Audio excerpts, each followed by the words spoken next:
அவங்களுடைய மகன் ஒரு அல்சர் பைல்ஸ் இருக்கு. என்ன வயதுன்னு கேட்டால் 24 வயது ஆகுது. எப்படிமா இந்த வயதுலேயே வந்தது? சாப்பாடு சரியில்லையா? வெளி ஃபுட்டு அதிகமாக சாப்பிடுவார். இது மட்டும் கிடையாது, வெளியே தான் சாப்பிட்றான். என்னுடைய மகனுக்கு செல்லம் அதிகமாக கொடுத்து வளர்த்து விட்டேன். அவன் நல்ல சேர்க்கை இல்லை, மது உட்கொள்கிறான் அப்படின்னு சொன்னாங்க. அந்த அம்மா சொல்கிறப்போ எனக்கு என்ன அவங்களுக்கு ஆறுதல் சொல்கிறதுனே தெரியல. அந்த அம்மா அது மட்டும் சொல்லலை, நான் அவனிடம் சொல்லிவிட்டேன், இதுதான் கடைசி முறை உன்னை நான் மருத்துவமனையில் பார்த்துக் கொள்வது, இதற்கு மேல் நான் உன்னை பார்க்க மாட்டேன் என்று. ஒரு தாயோட அந்த ஒரு கதறலை உங்களால் உணர முடியுதா? அந்த மது பழக்கத்தினால அந்த பையனுக்கு இப்போ இந்த ஒரு ஸ்டேஜில் அவங்க வைத்தியம் பார்த்துட்டு இருக்காங்க. இன்னும் எவ்வளோ மோசமான ஒரு நிலைமை அந்த மகனுக்கு வரும்னு அந்த அம்மா நினைச்சிருந்தா, இதற்கு மேல் நான் உன்னை பார்க்க மாட்டேன் என்று சொல்றாங்க. இதே பாயிண்ட் நான் மறுபடியும் சொல்றேங்க, போதை பொருள் நீங்க உட்கொள்றீங்க அப்படின்னா உங்களுடைய தாய் தந்தை பெரியவர்களை நீங்க பார்த்துக்க முடியாது, அவர்கள் தான் உங்களை பார்த்துக்க போறாங்க. அதை மட்டும் நீங்க ஞாபகம் வச்சுக்கோங்க. இது போக இன்னும் சில பேர் இருக்காங்க. என்னன்னா, நான் போதைப் பொருளா இருக்கட்டும், மதுவா இருக்கட்டும், ரொம்ப ஒரு அளவா கன்சியூம் பண்ணுவேன். ரொம்ப கம்மி தான். என்னோட லிமிட் எனக்கு தெரியும். நான் எவ்வளவு குடிச்சாலும் ஸ்டடியா ரோட்ல போவேன். என்னால யாருக்கும் எந்த ஒரு பிரச்சனையுமே கிடையாது. இல்லைன்னா நான் வீட்லயே ஒரு பக்கம் அமைதியா குடிச்சிட்டு படுத்துக்குவேன்ப்பா, நான் யாருக்குமே டிஸ்டர்ப் பண்ண மாட்டேன் அப்படி. ஓகே, சொல்ற பாயிண்ட் கரெக்ட் தான். இது ஒரு நல்ல ஒரு பண்பாவே எடுத்துக்கலாம். அப்படிப்பட்டவர்களுக்கு நான் ஒரு விஷயம் சொல்றேன், கேட்டுக்கோங்க. நீங்க மது அருந்து விட்டு ஸ்டடியாவே ரோட்ல போறீங்க, அந்த டைம்ல உங்களுக்கு ஒரு விபத்து உள்ளாகுது அப்படின்னா, நீங்க ஹாஸ்பிட்டல்ல அட்மிட் பண்றாங்க உங்களை அப்படின்னா, உங்களை ட்ரீட் பண்ற டாக்டர் உங்களோட ரிப்போர்ட்ல பிளட் ஆல்கஹால் கண்டென்ட் இந்த மெஷர்மெண்ட் எழுதி கொடுத்துட்டாங்கன்னா எந்த இன்சூரன்ஸ் கம்பெனியும் கிளைம் பண்ண மாட்டான். உங்களுடைய ஃபேமிலிக்கு போதுமான வருமானம் இல்லைன்னா அடுத்தவர்கள்கிட்ட போய் கை கட்டி தான் நின்று அந்த பணத்தை ரெடி பண்ணி ஆகணும். அதை ஞாபகம் வச்சுக்கோங்க. இல்லை, நான் வீட்டிலேயே தான் கொஞ்சமாக சாப்பிட்டு படுத்துக்குவேன், நைட்டு மட்டும் யாருக்கும் நான் தொந்தரவு பண்ண மாட்டேன் அப்படின்னு நீங்கள் நினச்சிங்கன்னா உங்களுக்கும் அதே கேஸ் தான்.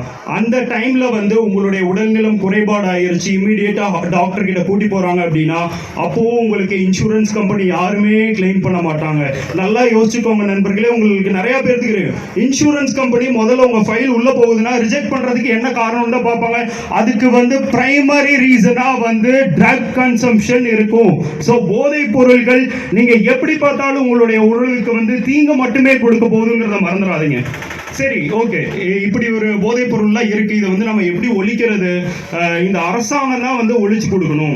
இல்ல இந்த காவல்துறையினர் அதை நல்லா சர்க்குலேட் பண்ணி விட்டுட்டாங்க நம்மளுடைய ஊருக்குள்ள.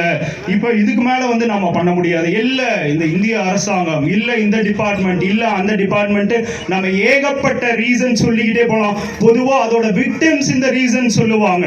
விக்டிம்ஸ் போதைப் பொருளுக்கு உள்ளான பரிதவிக்கும் மக்கள் இதை சொல்லுவாங்க. போதைப் பொருளுக்கு உட்கொள்ளும் கணவனின் அவருடைய சம்சாரம் சொல்லுவாங்க, இந்த மாதிரி இந்த மதுபான கடை மூடிட்டா என்னுடைய புருஷன் திருந்து விடுவார் அப்படின்ட்டு. அது கண்டிப்பா கிடையாது. அது ஒரு காரணமாகவே இருந்தாலும் மாற்றம் என்பது உங்களிலிருந்து மட்டுமே துவங்குகிறது. மாற்றுவோம். நீங்க அதை விடுங்க. யாராவது போதைப் பொருளை கையில வச்சிருக்காங்களா, மது பாட்டில கையில வச்சிருக்காங்களா, விடுன்னு சொல்லுங்க. நீங்க அட்வைஸ் பண்ணுங்க அவங்களுக்கு.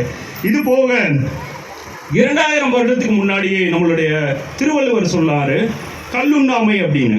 ஔவையார் சொன்னாங்க தீவினை அகற்று. அம்பேத்கர் சொன்னாங்க தீண்டாமை அகற்று. இன்னைக்கு நம்ம சொல்ல வேண்டிய ஒரு அகற்று இருக்கு. என்ன தெரியுமா நண்பர்களே? போதைப் பொருள் அகற்று. எல்லாரும் சொல்ல வேண்டியது போதைப் பொருள் அகற்று மட்டுமே. இப்படி ஒரு நிலைமைக்கு உண்டாக்குற இந்த போதைப் பொருள் உங்களுக்கு கண்டிப்பா தேவைதானாங்கிறது முடிவு எடுத்துக்கோங்க. போதைக்கு என்னைக்கா இருந்தாலும் 2 எழுத்துள்ள ஒரே வார்த்தை தான் ஆன்சர். உங்ககிட்ட யாராவது போதைப் பொருள் குடின்னு சொல்லி கம்பல் பண்றாங்களா, இந்த வார்த்தையை சொல்லுங்க. இல்ல உங்களுக்கு மன அழுத்தம் ஏற்படுதா, உங்களுக்குள்ளேயே இந்த வார்த்தையை சொல்லிக்கோங்க. இல்ல நீங்க சோசியல் மீடியால ஒரு இது பாக்குறீங்க, என் ஃப்ரெண்ட் இதை பண்றான், அவன் இதை பண்றான் சொல்லி உங்களுக்கு அந்த தாட் வரும்போது ஒரே வார்த்தையை மட்டும் சொல்லுங்க. அந்த 2 எழுத்து வார்த்தை என்னன்னு சொல்லட்டுமா? நோ மட்டுமே சொல்லி பழகுங்க. போதைப் பொருளுக்கு ஆன்சர் நோ மட்டும்தான். போதைக்கு நோ சொல்லுங்க, வாழ்க்கைக்கு எஸ் சொல்லுங்க. போதைக்கு நோ சொல்லுங்க, வாழ்க்கைக்கு எஸ் சொல்லுங்கன்னு சொல்லி உங்ககிட்ட இருந்து வாய்ப்பளித்த அனைவருக்கும் நன்றி கூறி விடைபெறுகிறேன். நன்றி, வணக்கம்.